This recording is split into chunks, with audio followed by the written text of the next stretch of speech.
It's going to be talking about the forbidden fruit and Adam and Eve being tempted by the serpent. Pretty exciting stuff, so let's get to it. All right. 3 in the Amplified Version, the fall of man. Now the serpent was more crafty, subtle, skilled in deceit than any living creature of the field which the Lord God had made. And the serpent, Satan, said to the woman, "Can it really be that God has said, 'You shall not eat from any tree of the garden'?"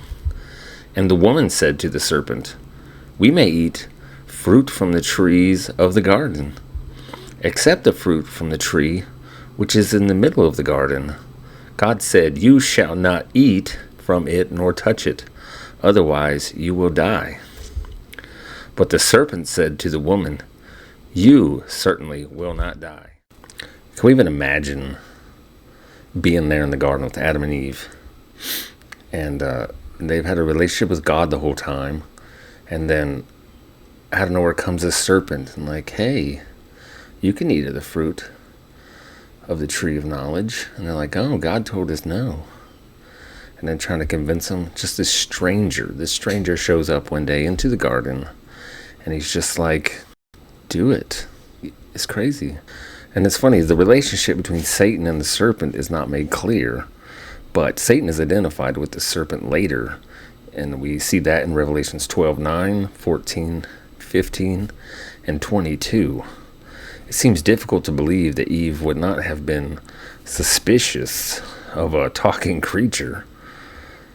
But at this point in time, Eve probably knew next to nothing about animals. I mean, she was just created from Adam's rib.